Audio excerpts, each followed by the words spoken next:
Nothing is more painful to the human mind than after the feelings have been worked up by a quick succession of events. The dead calmness of inaction and certainty which follows, and deprives the soul both of hope and fear. Justine died. She rested, and I was alive.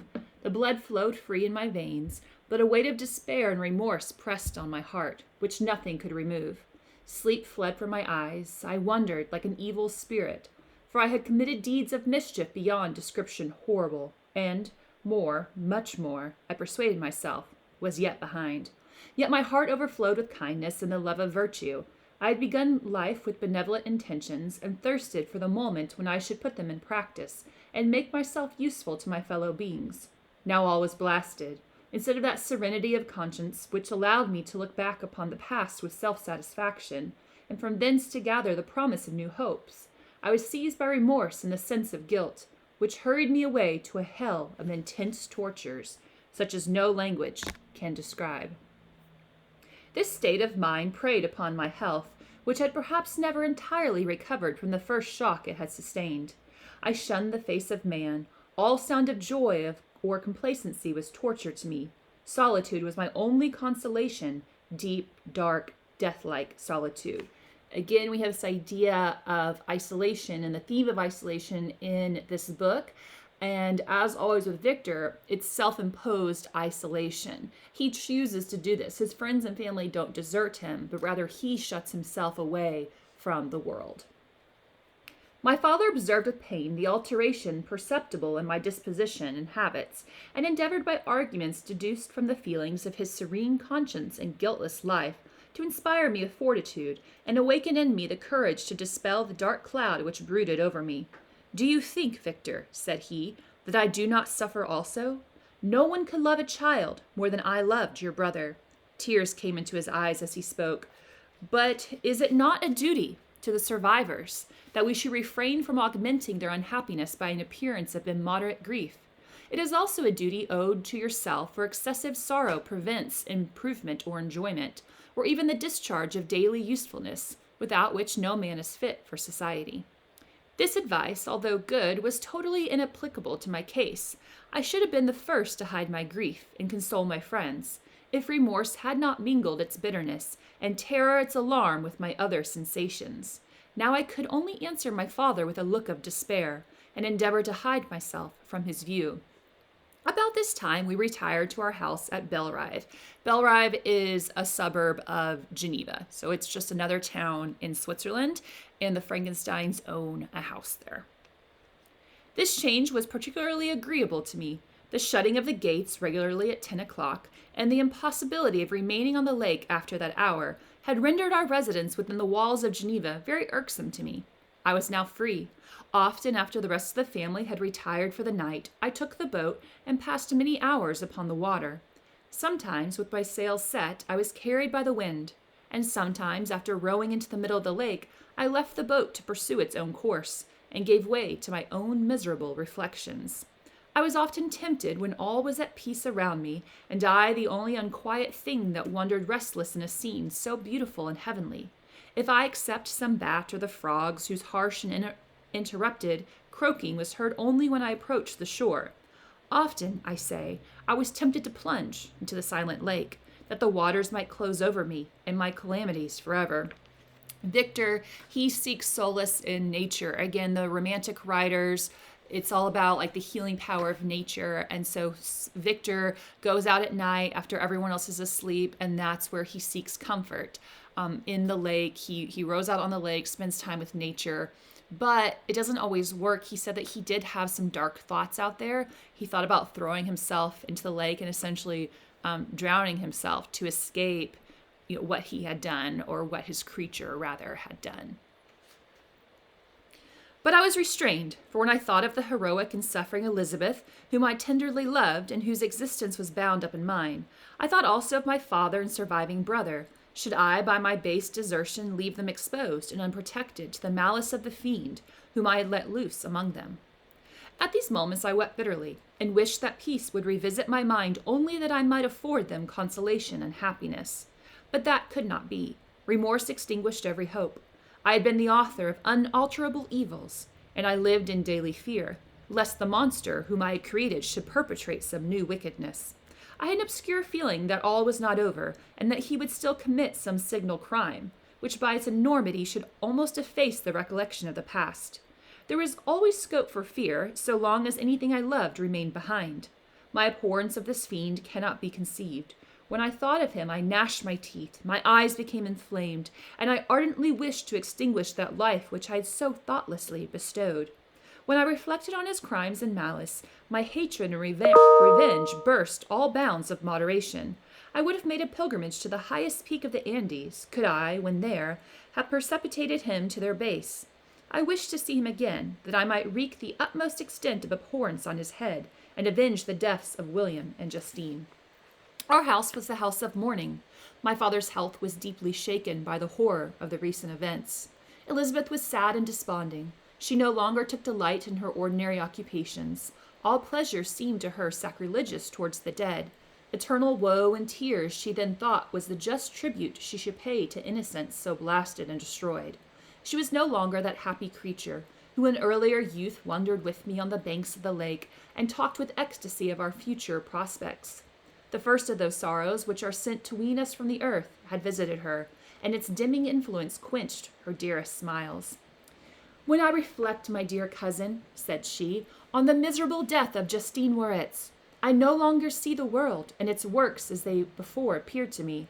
Before, I looked upon the accounts of vice and injustice that I read in books or heard from others as tales of ancient days or imaginary evils. At least they were remote and more familiar to reason than to the imagination. But now misery has come home, and men appear to me as monsters thirsting for each other's blood. Yet I am certainly unjust. Everybody believed that poor girl to be guilty, and if she could have committed the crime for which she suffered, assuredly she would have been the most depraved of human creatures. For the sake of a few jewels, to have murdered the son of her benefactor and friend, a child whom she had nursed from its birth, and appeared to love as it had been her own. I could not consent to the death of any human being, but certainly I should have thought such a creature unfit to remain in the society of men. But she was innocent. I know, I feel she was innocent. You are of the same opinion, and that confirms me. Alas, Victor, when falsehood can look so like the truth, who can assure themselves of certain happiness? I feel as if I were walking on the edge of a precipice, towards which thousands are crowding and endeavoring to plunge me into the abyss. William and Justine were assassinated, and the murderer escapes. He walks about the world free, and perhaps respected. But even if I were condemned to suffer on the scaffold for the same crimes, I would not change places with such a wretch. Elizabeth, she's not recovering well from the deaths of William and Justine. She's kind of has a bleaker outlook on life now, and she still believes that Justine was innocent, that she is not the one who killed William. I listened to this discourse with the extremest agony. I, not indeed, but in effect, was the true murderer. Elizabeth read my anguish in my countenance, and kindly taking my hand, said, "My dearest friend, you must calm yourself. These events have affected me, God knows how deeply, but I am not so wretched as you are. There is an expression of despair and sometimes of revenge in your countenance that makes me tremble. Dear Victor, banish these dark passions. Remember the friends around you who center all their hopes in you. Have we lost the power of rendering you happy? Ah, while we love, while we are true to each other, here in this land of peace and beauty, your native country, we may reap every tranquil blessing. What can disturb our peace?" And could not such words from her, whom I fondly prized before every other gift of fortune, suffice to chase away the fiend that lurked in my heart? Even as she spoke, I drew near to her, as if in terror, lest at that very moment the destroyer had been near to rob me of her. Thus not the tenderness of friendship, nor the beauty of earth, nor of heaven, could redeem my soul from woe. The very accents of love were ineffectual. I was encompassed by a cloud which no beneficial influence could penetrate. The wounded deer dragging its fainting limbs to some untrodden brake, there to gaze upon the arrow which had pierced it, and to die, was but a type of me. Sometimes I could cope with the sullen despair that overwhelmed me, but sometimes the whirlwind passions of my soul drove me to seek, by bodily exercise and by change of place, some relief from my intolerable sensations. It was during an access of this kind that I suddenly left my home, bending my steps towards the near alpine valleys, sought in the magnificence, the eternity of such scenes, to forget myself and my ephemeral, because human, sorrows. My wanderings were directed towards the valley of Shimo. I had visited it frequently during my boyhood. 6 years had passed since then. I was a wreck, but naught had changed in those savage and enduring scenes. I performed the first part of my journey on horseback. I afterwards hired a mule, and the more sure-footed and least liable to receive injury on those rugged roads. So again, he's seeking solace in nature. He goes out on his own in nature, traveling by horse, traveling by mule. I mean, he's getting into uninhabited territories here. The weather was fine. It was about the middle of the month of August, nearly 2 months after the death of Justine, that miserable epoch from which I dated all my woe. The weight upon my spirit was sensibly lightened, and I plunged yet deeper in the ravine of Arve. The immense mountains and precipices that overhung me on every side, the sound of the river raging among the rocks, and the dashing of the waterfalls around, spoke of a power mighty as omnipotence. And I ceased to fear, or to bend before any being less almighty than that which had created and ruled the elements, here displayed in their most terrific guise. Still, as I ascended higher, the valley assumed a more magnificent and astonishing character. Ruined castles hanging on the precipices of piny mountains, the impetuous Arve, and cottages every here and there peeping forth from among the trees, formed a scene of singular beauty. But it was augmented and rendered sublime by the mighty Alps, whose white and shining pyramids and domes towered above all, as belonging to another earth, the habitations of another race of beings. So he's admiring the majesty of the mountains around him. I passed the bridge of Pelisir, where the ravine which the river forms opened before me, and I began to ascend the mountain that overhangs it, soon after I entered the valley. This valley is more wonderful and sublime, but not so beautiful and picturesque as that of Savoy, through which I had just passed. The high and snowy mountains were its immediate boundaries. But I saw no more ruined castles and fertile fields. Immense glaciers approached the road. I heard the rumbling thunder of the falling avalanche, and marked the smoke of its passage. Mont Blanc, the supreme and magnificent Mont Blanc, raised itself from the surrounding aiguilles, and its tremendous dome overlooked the valley. A tingling, long-lost sense of pleasure often came across me during this journey. Some turn in the road, some new object suddenly perceived and recognized, reminded me of days gone by, and were associated with the light-hearted gaiety of boyhood. The very winds whispered in soothing accents, and maternal nature bade me weep no more. Then again the kindly influence ceased to act. I found myself fettered again to grief, and indulging in all the misery of reflection. Then I spurred on my animal, striving so to forget the world, my fears, and, more than all, myself.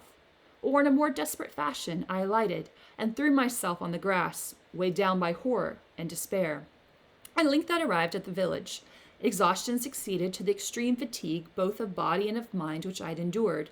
For a short space of time I remained at the window, watching the pallid lightings that played above Mont Blanc, and listening to the rushing of the Arve, which pursued its noisy way beneath. The same lulling sounds acted as a lullaby to my too keen sensations. When I placed my head upon my pillow, sleep crept over me. I felt it as it came, and blessed the giver of oblivion. Not a lot happens in this chapter. This is not an action-packed chapter. The purpose of this chapter is, yes, it appeals to romantic writers because it's all about the healing part of nature. And again, it reinforces the idea of isolation and the fact that Victor just leaves his family once again behind and goes off into nature hoping that it will restore him.